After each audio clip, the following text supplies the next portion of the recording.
ఓం నమో వెంకటేశాయ. భగవద్బంధువులందరికీ సాదర ఆహ్వానం. మనం ఉదయం స్నానాధికాలు ముగించుకున్న తర్వాత పూజ చేయడానికి ఉపక్రమించుకుంటాం. పూజకు కావాల్సినటువంటి సామాగ్రి అంతా సిద్ధం చేసుకుంటాం. నిత్య పూజ కాబట్టి ఇంట్లో ఉన్నవే సరిపోతాయి. కేవలం పువ్వులు, తులసి అటువంటివి మాత్రమే బయట నుండి తీసుకొని కోసుకుని వస్తాం, లేదా కొనుక్కొని తెచ్చుకొని అక్కడ సిద్ధం చేసుకుంటాం.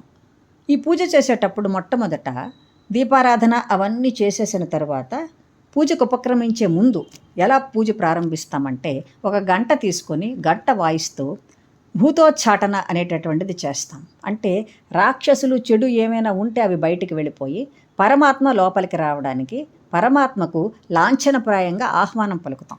పరమాత్మ ఎప్పుడు ఇంట్లో ఉన్నా కూడా మనం మర్యాదపూర్వకంగా పూజ చేస్తున్నాం కాబట్టి ఆహ్వానిస్తామన్నమాట. దానికి ఒక శ్లోకం ఉన్నది.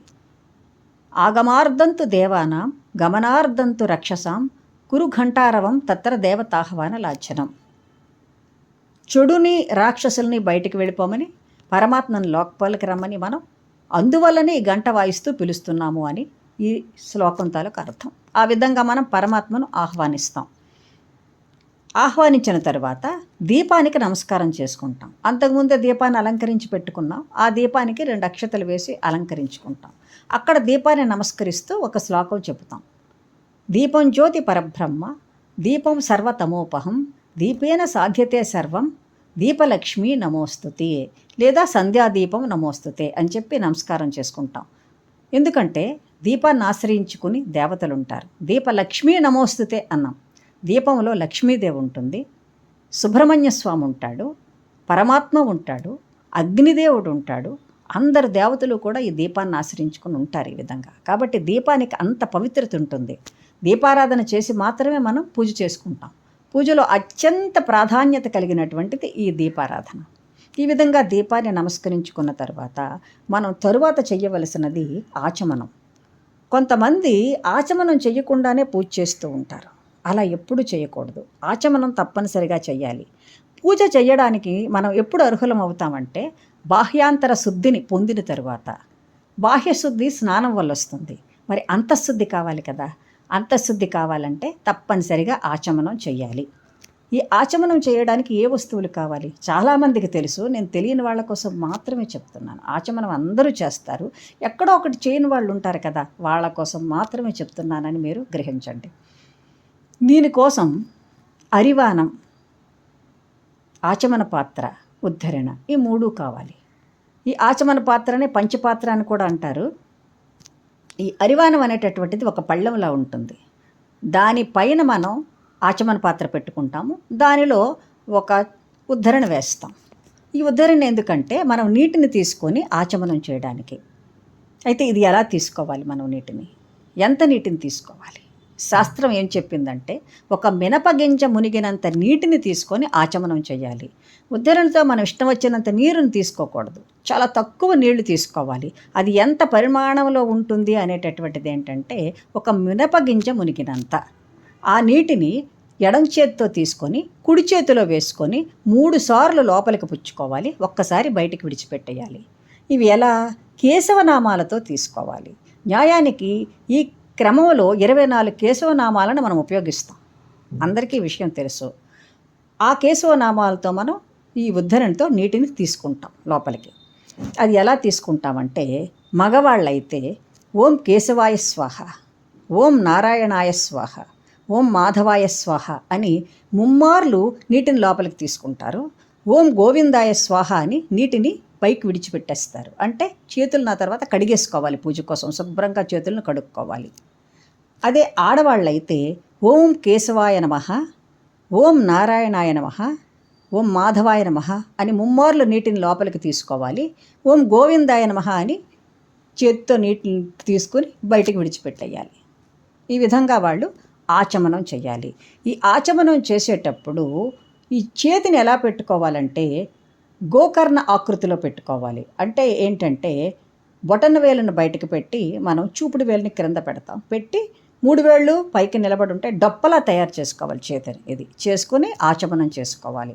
ఈ ఆచమనం చేసుకున్న తరువాత 24 కేశవనామాలు, అంటే ఇక్కడికి 4 కేశవనామాలు అయిపోయాయి. ఇంకా మనకి మొత్తం 20 ఉంటాయి అన్నమాట. ఓం విష్ణవే నమ, మధుసూదనాయ నమ, త్రివిక్రమాయ నమ, వామనాయ నమ, శ్రీధరాయ నమ, ఓం ఋషికేశాయ నమ, పద్మనాభాయ నమ, దామోదరాయ నమ, సంకర్షణాయ నమ, వాసుదేవాయ నమ, ప్రద్యుమ్నాయ నమ, అనిరుద్ధాయ నమ, పురుషోత్తమాయ నమ, అధోక్షజాయ నమ, నారసింహాయ నమ, అచ్యుతాయ నమ, జనార్దనాయ నమ, ఉపేంద్రాయ నమ, హరయే నమ, శ్రీకృష్ణాయ నమ, శ్రీకృష్ణ పరబ్రహ్మణే నమో నమ అని చెప్పేసి ఈ విధంగా 24 కేశవనామాలతో ఈ ఆచమనం అనేటటువంటి కార్యక్రమం ముగిసిపోతుంది. ఆ తర్వాత మళ్ళీ ఏంటంటే భూత పిశాచాలను బయటికి పంపించేయడం అనేది ఉంటుంది. ఆ తర్వాత ప్రాణాయామం చేసుకొని మళ్ళీ సంకల్పం అది చెప్పుకొని పూజ చేసుకుంటారు. ఈ పూజ చేసుకున్న తరువాత మొత్తం పరమాత్మకి నివేదన పంచోపచారాలు అన్నీ సమర్పించేసుకున్న తర్వాత పూజ చేసుకుంటారు.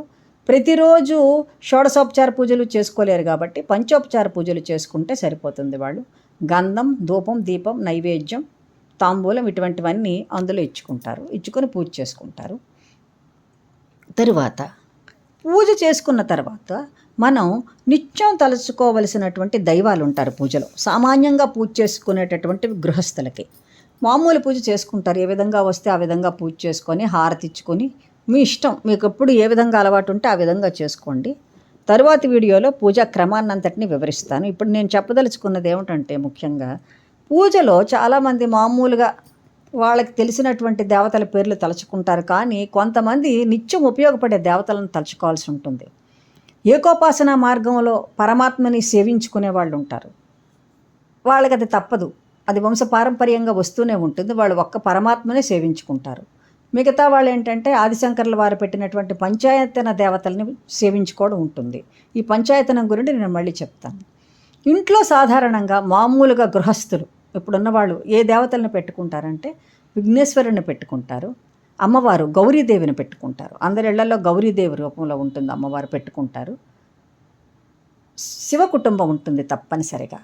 కలియుగ ప్రత్యక్ష దైవం వెంకటేశ్వర స్వామిని కూడా ఉంచుకుంటాం తప్పనిసరిగా.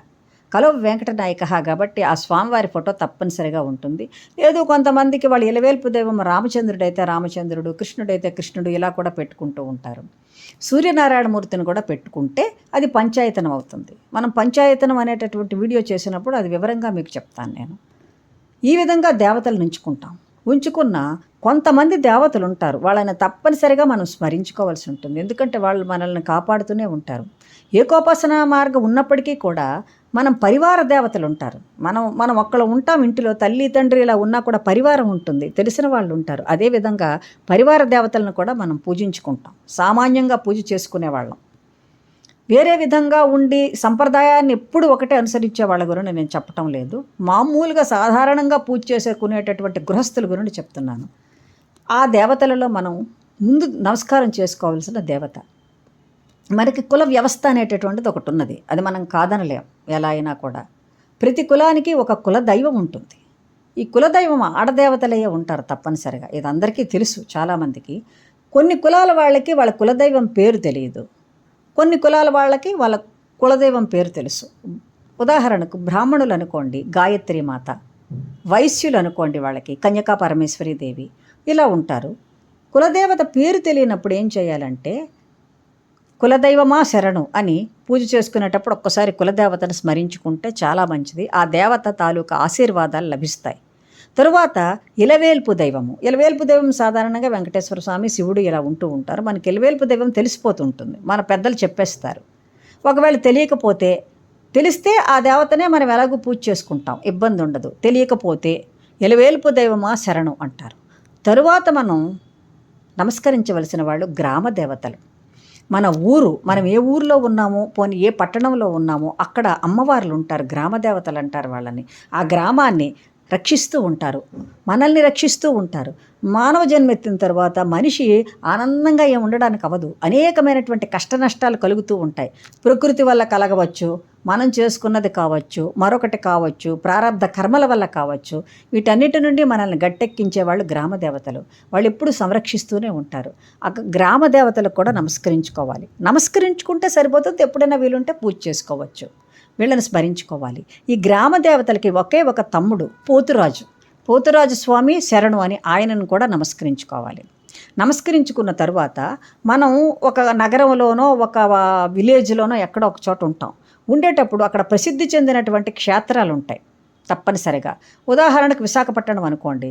విశాఖపట్నంలో అక్కడ మనకి సింహాద్రి అప్పన్న, కనక మహాలక్ష్మి తల్లి, ఎవరైనా యాత్రికులు వచ్చినప్పుడు కూడా ఆ దేవతలను దర్శిస్తారు కదా. అటువంటి దేవతలు మీ ఊళ్ళలో ఉంటే వాళ్ళను కూడా స్మరించుకుంటే చాలా మంచిది. ఈ విధంగా నిత్యం పూజలో ఈ దేవతలను స్మరించుకోవచ్చు. లేదా వారానికి ఒకసారి 2 సార్లు తప్పనిసరిగా ఈ దేవతలను స్మరించుకుంటే వాళ్ళ ఆశీస్సులు దీవెనలు కలుగుతాం. మన జీవితం సుఖంగా ఉంటుంది. చాలామంది కష్టాలు వస్తున్నాయి అంటారు. వాళ్ళందరూ కూడా ఈ కష్టాల నుండి మనం ముందుకు వెళ్ళాలంటే తప్పనిసరిగా ఈ దేవతలను ఒక్కసారి స్మరించుకోవాలి. స్మరించుకుంటే తప్పనిసరిగా శుభాలు కలుగుతాయి. ఎప్పుడో ఒకప్పుడైనా స్మరించుకోవాల్సి ఉంటుంది. సాధారణంగా స్త్రీలు గర్భిణీలుగా ఉండేటప్పుడు తప్పనిసరిగా కులదేవతను పూజించుకుంటూ ఉంటారు చాలామంది. ఒక్కసారి గమనించండి. ఎందుకంటే తప్పనిసరిగా ఈ కులం వృద్ధి చెందాలి అంటే ఈ కులంలో ఉన్నటువంటి వాళ్ళ తాలూకా వంశం వృద్ధి చెందాలి అనుకున్నప్పుడు ఈ కులదేవత తాలూకా ఆశీస్సులు కావాలి. ఆ విధంగా కులదేవతను స్మరించుకుంటూ ముందుకు వెళితే తప్పనిసరిగా కష్టాలు తొలగుతాయి అనడంలో ఎటువంటి సందేహం ఉండదు. మీరు ఆ విధంగానే చెయ్యండి. పూజలో మాత్రం ఈ తప్పనిసరిగా ఈ దేవతలను స్మరించుకోవాలి, ఆచమనం కూడా చేసుకోవాలి. ఇటువంటి మంచి పనులు చేసుకుంటూ ప్రకృతి తాలూకా ఆశీస్సులు ఫస్ట్ పొందాలి మనం. ఎందుకంటే ప్రకృతికి నచ్చాలి. ప్రకృతికి నచ్చడం ఏంటండి అని అనొద్దు. ప్రకృతిలో అనేక మంది పుణ్యాత్ములు ఉంటారు. వాళ్ళు మనల్ని ఎప్పుడు గమనిస్తూనే ఉంటారు. వాళ్ళ దీవెనలు కూడా మనకు కావాలి. తరువాత పరమాత్మ దీవెనలు ఎలాగో మనకు వస్తాయి. ఈ విధంగా చేసుకుంటూ ముందుకు సాగి పరమాత్మ కృపకు ఎప్పుడు కూడా మనం పరమాత్మ కృపను ఎప్పుడు పొందుతున్నట్టే మనం ఉండాలి. మరొక మంచి వీడియోతో మిమ్మల్ని మళ్ళీ కలుసుకుంటాను. సర్వం శ్రీ వెంకటేశ్వర చరణార్పణమస్తు. స్వస్తి.